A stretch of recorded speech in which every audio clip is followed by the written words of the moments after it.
Всем привет, меня зовут Веруша, и в этом видео я буду говорить о том, что в 2030 году 40% женщин будут холостые, одинокие, без мужчины, без пары, и здесь не надо быть великим математиком или как-то очень усердно раздумывать о том, что если женщин такое количество будет, соответственно в равном будет и мужчин, которые будут без женщины. И двойные стандарты, когда женщина хочет себя убедить в том, что она счастлива одна, что ей отношения никакие не нужны. Но на самом деле очень много повысилось депрессии от этого у женщин, неудовлетворение жизнью.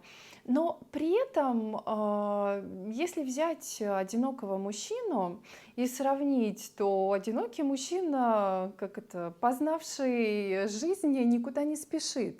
Одинокий мужчина сейчас уже не спешит в отношения, но я так в большей массе говорю, занимаются своей жизнью, в общем-то себя прекрасно чувствуют и бьют тревогу-то по этому поводу, потому что, соответственно, в будущем все это наложится на демографию, экономику. Но обычные люди говорят, а что нам до этой демографии? Это огромный звоночек женщинам, что будет очень сильный перевес над тем, что мужчине не нужны отношения. Социальная структура, она разрушается, и вот эти межличностные отношения, которые раньше были очень важны, сейчас путь индивидуализма, путь гедонистов, их становится все больше и больше.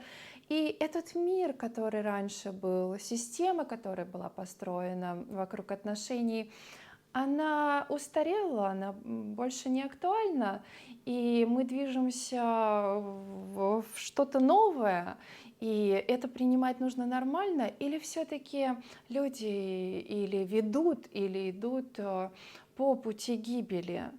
Вот сегодня я буду об этом и говорить. Фром говорил: если я люблю, то я забочусь, я активно участвую в развитии счастья другого человека. Я не зритель. Сейчас мир такой самодостаточных одиночек, можно так это сказать. Томас Мальтус, английский экономист, говорил о том, что в будущем нужно ограничить деторождение, потому что население имеет тенденцию расти. Растет она посредством существования, а вот сами средства могут существовать только в арифметической прогрессии.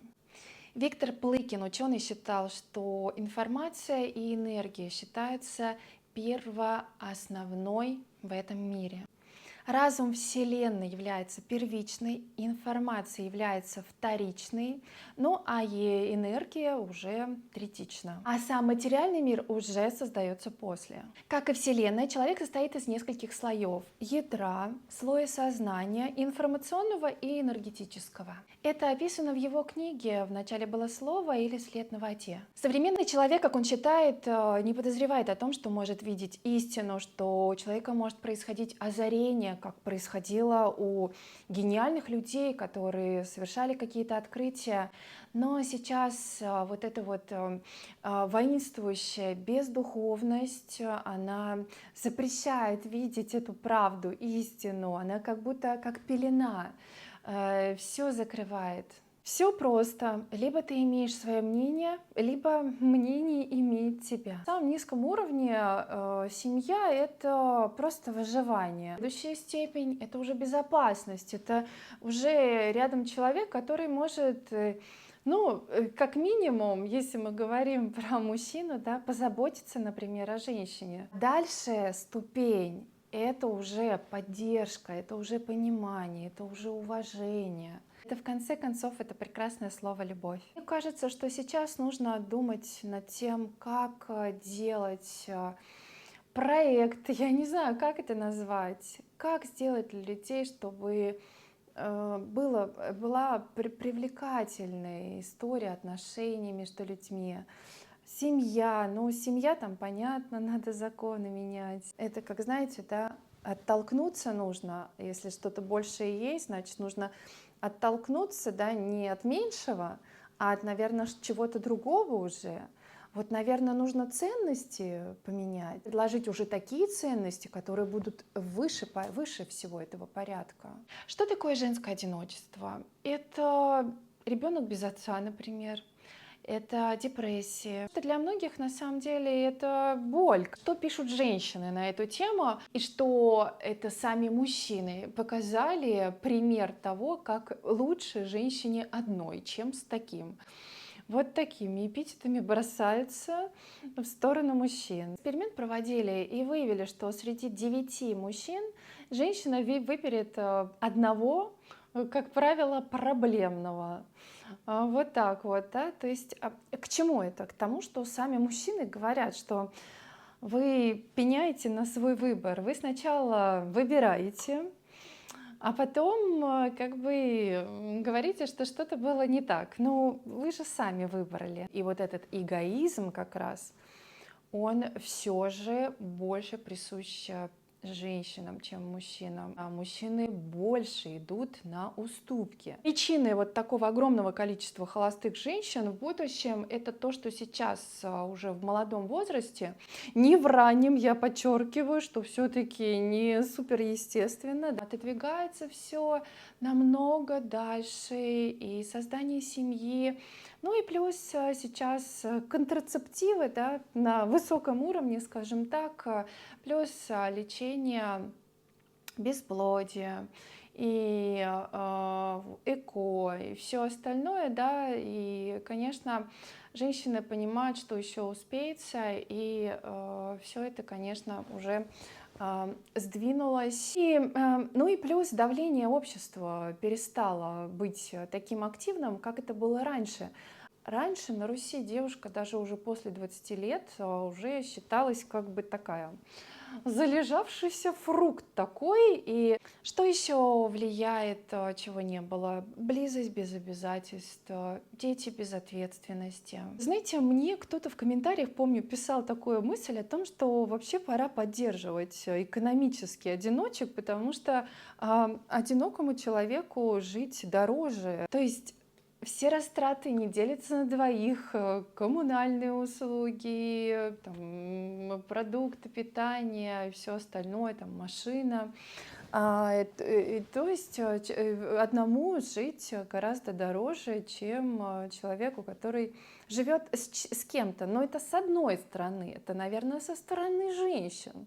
А вот если мы говорим про мужчин, то, конечно же, мужчине жить зачастую дешевле одному, чем с женщиной, с семьей, естественно. Когда, конечно, постоянно купи это, купи то здесь люди готовы платить деньги, больше денег за то, чтобы быть одни ради вот этого комфорта и спокойствия. От того, что это как бы в будущем грядет, еще пока женщины до конца не понимают, насколько на самом деле это может являться проблемой в их жизни. Надо сказать, мужчины также мне пишут, что не представляют, как познакомиться. Все-таки не надо убивать в себе естественное желание, ведь на самом деле в людях заложено то, что они хотят создать семью.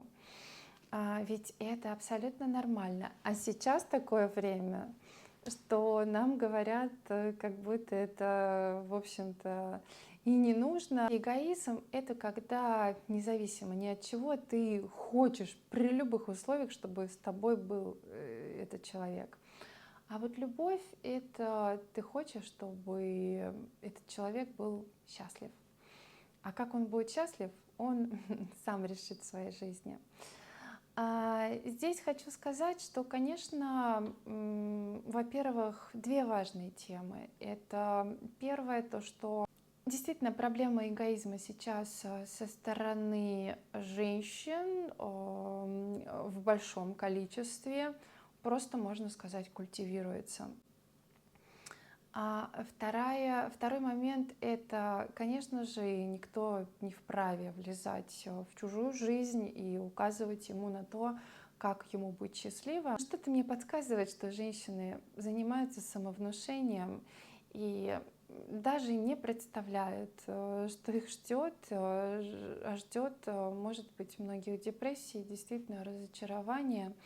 Я, конечно, всем желаю счастья. И разные, вроде бы похожие друг на друга. 4 руки, 2 ноги, голова есть, да, но насколько разные женщины и мужчины. И поэтому мы такие разные, чтобы все-таки быть вместе и дополнять друг друга, не эгоистично пользоваться другим человеком, а именно дополнять и жизнь другого человека, наполнять разными приятными эмоциями положительными, думать о том, как увидеть улыбку, что вот такое приятно сделать для мужчины, если говорить про женщину, чтобы увидеть его улыбку на лице. Отношения всегда были, хочется сказать, будут, но вот здесь вопрос.